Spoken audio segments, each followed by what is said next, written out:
Hello student, स्वागत है आप सभी का फैक्ट एक्सा के एक नए वीडियो में। और काफी बड़ी खुशखबरी है उन स्टूडेंट्स के लिए जिनके यूपी स्कॉलरशिप 2024-25 का पैसा अभी तक नहीं आया था। जैसा कि आप सभी स्टूडेंट्स को बताया गया था कि अगर आपकी कैटेगरी के फंड में पैसा रहता है तो निश्चित तौर पे आपका पैसा भेज जाएगा, अगर आपका फॉर्म वेरीफाइड है तब। ठीक है, बहुत सारे बच्चों का फॉर्म अभी फिलहाल की बात करें तो verified recommended by district scholarship committee है, लेकिन उनका पैसा नहीं आया था। और आपको मालूम है कि वित्तीय वर्ष समाप्त होने के बाद से थोड़ा सा संदेह की स्थिति बन जाती है थोड़ी बहुत, कि हाँ पता नहीं मेरा पैसा आएगा या फिर नहीं आएगा। तो जैसा कि आपको पिछली वीडियो में आज मॉर्निंग में ही बताया गया था कि हाँ आपका पिछली बार की बात करें तो आपका अप्रैल में भी पैसा आया था, मई में भी जा करके पैसा आया था। लेकिन ये थोड़ा सा आपकी कैटेगरी के फंड के ऊपर डिपेंड करता है कि पैसा है या फिर नहीं है। कभी कभी पैसा नहीं भी रहता है तो शासन स्तर से फिर से कभी निर्णय वगैरह लिया जाता है, फिर से आपका बजट वगैरह तैयार किया जाता है और आपका पैसा भेजा जाता है। आज के डेट की बात करें तो बहुत सारे बच्चों का पैसा वगैरह आया है। यहाँ पे आपको दिख रहा होगा, सबसे पहले मैं आपको दिखा दूं, 3508 रुपये एपीबीसीआर यहाँ पे क्रेडिट थ्रू। और देखिए आज के डेट की बात करें 4/4/2025 यानी कि 4 अप्रैल 2025 लगभग 12:30 बजे इनका पैसा क्रेडिट हुआ है। फिर यहाँ पे भी आपको दिख रहा होगा अकाउंट नंबर इतना इतना इतना RS 44,480 रुपया एपीबीएस के थ्रू, यहाँ PFMS दिख रहा होगा। और इनका देखिए लगभग लगभग 4/4/2025 1:13 पे इनका पैसा आया है।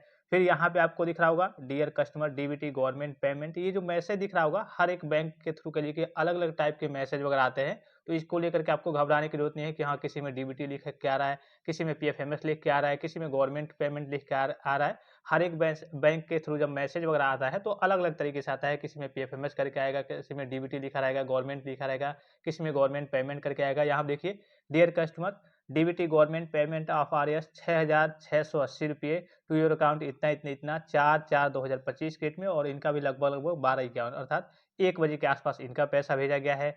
फिर यहाँ पे भी आपको दिख रहा होगा, ठीक है, 26,000 रुपये इनका आया है 4 अप्रैल 2025 डेट में। यहाँ पे आपको डेट दिख रहा होगा। आज के डेट की बात करें तो बहुत सारे बच्चों के स्कॉलरशिप का पैसा आया। ठीक है, तो जिनका भी form verified recommended by district scholarship committee है उनके जो पैसे आने के चांसेस रहते हैं वो ज़्यादा रहते हैं कि हाँ चलिए आपका पैसा चला आएगा। भले ही आपका फाइनेंशियल ईयर एंड हो गया है, समाप्त हो गया है, उसके बाद से भी अगर आपकी कैटेगरी फंड में पैसा रहता है तो आपको अपना पैसा देखने को मिल जाता है। अगर नहीं भी रहता है, शासन स्तर से फिर से निर्णय लिया जाता है कि फिर से नया बजट तैयार किया जाए, जिन बच्चों का फॉर्म वगैरह वेरीफाइड हो गया उनका पैसा भेजा जाए। तो हो सकता है कि आपका अप्रैल के लास्ट में जाकर के आए, अगर आपकी कैटेगरी के फंड में पैसा खत्म हो जाता है और फिर से बजट वगैरह तैयार करके पैसा भेज जाता है तो हो सकता है कि आपका अप्रैल के लास्ट में देखने को मिले, हो सकता है कि आपका मई में जाकर के आए, लेकिन आपका पैसा भेज जाएगा। ये शासन के ऊपर डिपेंड करता है। तो अभी कई सारे कास्ट कैटेगरी के बच्चों की बात करें तो उनका पैसा आज के डेट में उनके फंड में पैसा वगैरह है तो लगातार पैसे वगैरह आ रहे हैं। हो सकता है कि आपका भी आ गया होगा, एक बार आप बैंक अकाउंट वगैरह चेक कर लेंगे। आज के डेट में बहुत सारे बच्चों का पैसा वगैरह आया है।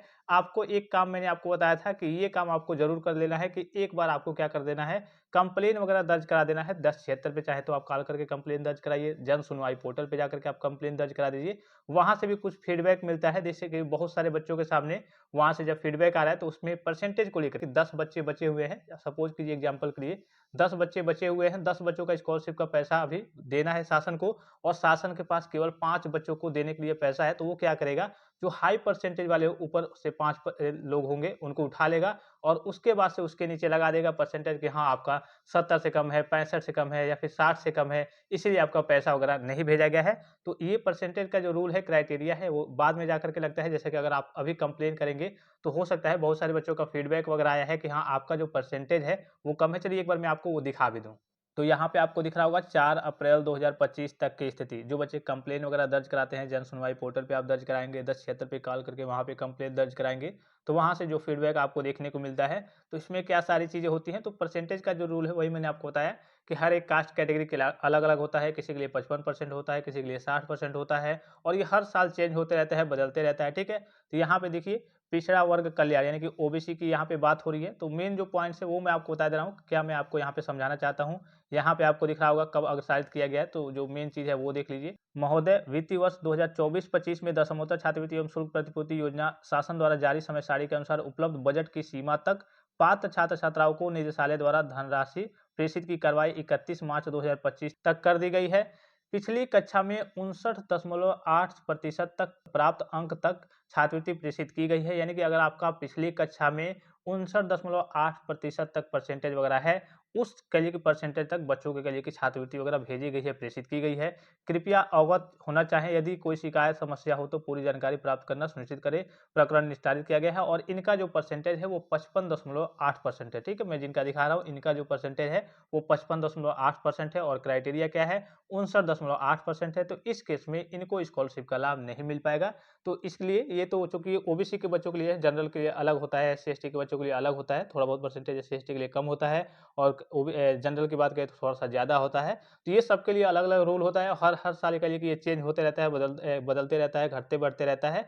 तो अगर आपका परसेंटेज ठीक ठाक है, 60 के ऊपर है और अगर आपका फॉर्म वेरीफाइड है तो आपके स्कॉलरशिप आने के चांसेस ज़्यादा हैं। अगर आपका कम है तो एक बार आप कहिए कि कंप्लेन वगैरह करके देख लेंगे, वहाँ से आपको फीडबैक वगैरह देखने को मिल जाएगा। जैसे कि ये मैं ओबीसी के बच्चों का दिखा रहा हूँ और इसमें यही बताया गया है कि 59.8 से कहिए कि आपका क्राइटेरिया है और इनका जो परसेंटेज है वो 55.8 है। तो इस केस में इनको स्कॉलरशिप का लाभ नहीं मिलेगा। तो यहाँ पे एक चीज़ आप समझ सकते हैं, कहिए कि 59.8 ओबीसी के बच्चों के लिए प्रीवियस ईयर के परसेंटेज का क्राइटेरिया है। तो आई होप कि वीडियो आपको इन्फॉर्मेटिव लगा होगा। अभी आप बैंक अकाउंट वगैरह चेक कर लीजिए, आज के डेट में बहुत सारे बच्चों का जो पैसा वगैरह आ रहा है, अगर आपका फॉर्म वेरीफाइड है तो हो सकता है कि आज के डेट में आपका पैसा आ गया होगा। अगर नहीं आया है तो 2-4 दिन और वेट कीजिए, आपका पैसा वगैरह भेज दिया जाएगा। तो फिलहाल इस वीडियो में इतना ही, इजाज़त दीजिए। धन्यवाद, थैंक्स फॉर वॉचिंग। मिलते हैं नेक्स्ट वीडियो में।